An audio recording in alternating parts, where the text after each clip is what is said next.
நீங்கள் கேட்டுட்ருக்கிறது Tamil FM podcast. நிறைய பேர் நம்ம சேனலை சப்ஸ்கிரைப் பண்ணாமல் கதை கேட்டுட்ருக்கிறீங்க. ப்ளீஸ் சப்ஸ்கிரைப் பண்ணி வச்சுக்கோங்க. அப்போ தான் நான் அப்லோட் பண்ணுற வீடியோஸ் உங்களுக்கு நோட்டிஃபிகேஷனில் வரும். நீங்கள் கேட்டுட்ருக்கிற கதை நான் தேடிய தேவதை ஆர் மகேஸ்வரி அவர்கள் எழுதியது. நான் தனுஜா. நம்ம போன அத்தியாயத்தில் நித்தியவர்ஷினியும் மலர்விழியும் கடலூர் நிவாரண முகாமுக்கு கிளம்பி வந்ததை பற்றி கேட்டிருந்தோம். இப்போ நம்ம கேட்க போகிறது அத்தியாயம் 6. கீழ்தளத்திலேயே பெரிய கான்ஃபரன்ஸ் ஹால் இருந்தது. அங்குதான் மருத்துவ முகாம் நடந்தது. டாக்டர்களும் செவிலியர்களும் அமர்ந்து வரிசையில் வந்த மக்களை சோதனையிட்டு அவர்களுடைய நோய்க்கு ஊசி போட்டு மருந்து மாத்திரை கொடுத்து கொண்டிருந்தனர். நித்தியவர்ஷினியின் வலப்பக்கம் மலர்விழியும் இடப்பக்கம் பிரியாவும் அமர்ந்திருந்தனர். கொஞ்சம் கூட்டம் குறைந்ததும் நோயாளிகளை பார்ப்பதை நிறுத்திவிட்டு நித்தியவர்ஷினியை பார்த்து புன்னகைத்தாள் பிரியா. ஐம் பிரியா, என்னோட ஊர் சிதம்பரம் என அறிமுகப்படுத்தி கொண்டாள்.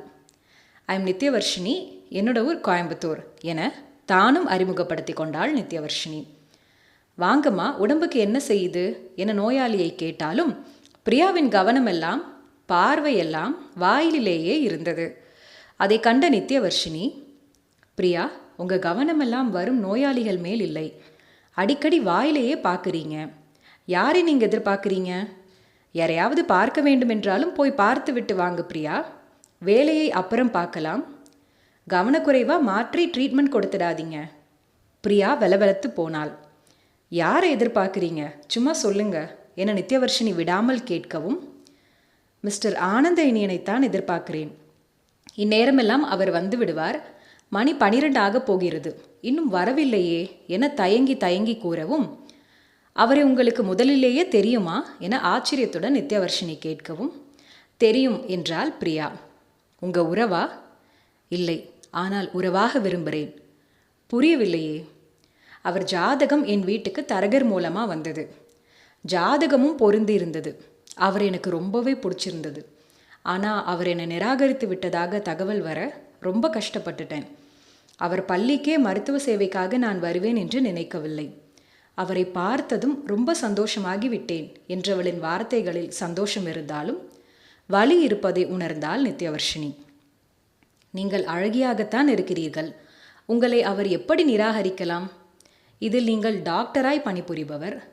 என்னை ஏன் பிடிக்கலன்னு நேற்று நீங்கள் நேராகவே கேட்க வேண்டியதுதானே பிரியா? அதையும் கேட்டேன். என்ன சொன்னார்? பதில் சொல்லவில்லை. போனால் போகிறார்னு விட்டுட்டீங்களா பிரியா? நாளை யோசித்து வந்து பதில் சொல்லுங்கள் என்றேன். அவர் பதிலுக்காக காத்திருக்கிறீர்கள், அப்படித்தானே? ஆமாம். நான் இங்கிருக்கும் நாட்களில் எப்படியாவது அவரை மடக்கிவிட வேண்டும் என்று நினைத்து கொண்டிருக்கிறேன் என பிரியா சிரிக்கவும், ஏற்கனவே எவளிடமாவது அவர் மயங்கி இருந்தால் என நித்யா கேட்க நினைத்தாள். கேட்கவில்லை. நித்தியவர்ஷினி, அவர் எனக்கு ரொம்ப பிடித்திருக்கிறது. மணந்தால் அவரைத்தான் மணப்பேன். யார் குறுக்கே வந்தாலும் விடமாட்டேன். அவரை இன்னொருத்திக்கு விட்டுத்தர மாட்டேன் என்று பிரியா ஆவேசமுடன் கூற, பிரியாவின் முன்னின்ற பேஷண்ட் அவளின் பேச்சின் அர்த்தம் புரிந்து முகம் சுளித்தார். ஆனந்த இனியனுக்கு இவளை பிடிக்கவில்லை என்றால் தொந்தரவு செய்யாமல் ஒதுங்கிக் கொள்வதுதானே ஒரு நல்ல பெண்ணுக்கு அழகு. ஏன் இந்த பிரியா இப்படி பேசுகிறாள்? பாவம் அந்த ஆனந்த இனியன் என அவனுக்காக இரக்கப்பட்டாள் நித்தியவர்ஷினி. மணி 12:30 வாக்கில் மலர்விழி நித்தியவர்ஷினியை பார்த்து கேட்டாள். நித்யா, உன் ஃபோன் எங்க? அடடா, ஃபோன் அறையிலேயே இருக்கே, மறந்து அங்கேயே வைத்துவிட்டு வந்துவிட்டேன். மழையின் காரணமாக செல்ஃபோன் அவ்வளவா ஒர்க் ஆகலை. ஏதோ ஒரு சில நேரம்தான் ஒர்க் ஆகுது. அப்படி இருக்க அதில் நீ அறையில் வைத்துவிட்டு வந்து விட்டாயா? உன் அம்மா, மாமா, அண்ணன் யாராவது ஃபோன் செய்திருக்க போகிறாங்க. போய் ஃபோன் எடுத்துட்டு வா நித்யா.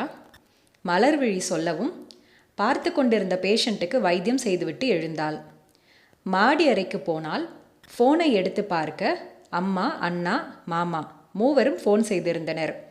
மாமன் சந்திரனுக்கு ஃபோன் செய்தால், ஹலோ மாமா, ஃபோனை அறையிலேயே வைத்து விட்டேன், இப்போதான் பார்த்தேன், உங்கள் அழைப்பு இருந்தது, சாரி மாமா எனவும், நீ தங்கியிருக்கிற இடம் வசதியாக இருக்கா? இருக்கு மாமா. பாதுகாப்பாக இருக்கா? ரொம்ப பாதுகாப்பாக இருக்குது. ஒரு தனியார் பள்ளியில் தங்கியிருக்கிற மக்களுக்கு தான் வைத்தியம் பார்க்கணும். நான் நல்லா இருக்கேன், கவலைப்பட வேண்டாம். மழையின் காரணமாக டவர் எல்லாம் பழுதாகி இருக்கு மாமா. நெட்வொர்க் கிடைக்கும்போது ஃபோன் செய்கிறேன். அம்மா அண்ணாவிடம் என் நலத்தை சொல்லிடுங்க. சரிம்மா என்று சந்திரன் ஃபோனை வைத்தான். ஃபோனில் தமக்கு வந்த மெசேஜ்களை பார்த்து கொண்டே நித்யவர்ஷினி நடந்தாள். ஒரு வளைவில் திரும்பியவள் எதிரில் வந்தவனை கவனிக்காமல் சட்டென்று அவன் மேல் வேகமாக மோதிவிட்டாள். தன்மேல் வேகமாய் மோதி கீழே விழப்போன பெண்ணை இழுத்து இறுக்கி நின்றது ஆனந்த இனியன்தான். அவன் இப்படி ஒரு நிகழ்வை எதிர்பார்க்கவில்லை. தன்மேல் பூப்பந்தாய் மோதியவள் கீழே விழாமல் காக்க இழுத்து இறுக்கி முகத்தை ஆராய்ந்தவன் பெரிதாய் ஆனந்தமானான். அவன் தேவதை, கோயம்புத்தூரில் கண்ட தேவதை. சட்டென்று மின்னலாய் தோன்றி மாயமாய் போன தேவதை. அவளை மீண்டும் காண்போமா மாட்டோமா என கவலையோடு நாட்களை கழித்து கொண்டிருந்தவன் முன்பு, அதுவும் அவனிடத்திலேயே அவளை காணவும் மனசெல்லாம் மல்லிகை மலர்ந்து மனம் பரப்பியது. அவளை தொட்டவுடன் அவனுள் மின்சாரமாய் உருவான உணர்வுகளால் அடித்துச் செல்லப்பட்டான். அவளை ஆசையோடு மேலும் இறுக்கிக் கொண்டான். அவளோ அவனிடமிருந்து விடுபட போராடவும் அதை உணர்ந்தவன் அவளை விட்டுவிட்டான். ஆனந்த இனியன் முறைத்து கொண்டு நின்ற நித்யவர்ஷினியுடன் புன்னகையுடன் கேட்டான். நான் உங்கள் மேல் கோயம்புத்தூரில் மோதியதை மனதில் வைத்து கொண்டு விடாமல் என்னை தேடிக்கொண்டு கடலூருக்கு வந்து என் மேல் மோதி இடித்து விட்டீர்கள் இல்லையா எனவும், ஹலோ ஹலோ, அனாவசிய பேச்சு வேண்டாம்.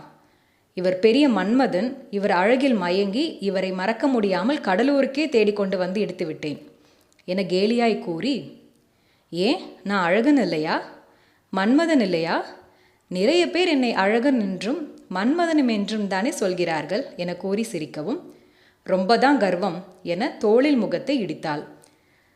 நான் தான் பார்த்து வரவில்லை, நீங்கள் பார்த்து வரலாம் இல்லையா என நித்யவர்ஷினி சீரவும், இதையே நான் அன்று கோயம்புத்தூரில் கேட்டிருந்தால் என்னை சும்மா விட்டிருப்பீர்களா என்றான் ஆனந்த இனியன்.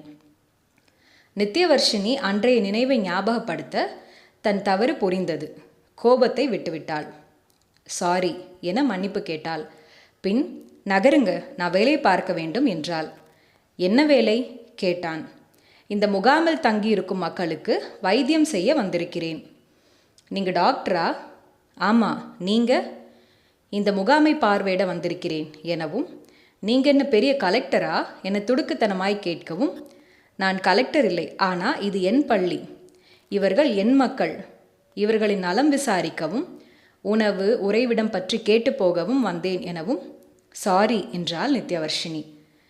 கலெக்டர் மேலும் பல டாக்டர்களை அனுப்பியுள்ளதாய் சொன்னார். அவர்களையும் வரவேற்கலாம் என்று வந்தேன்.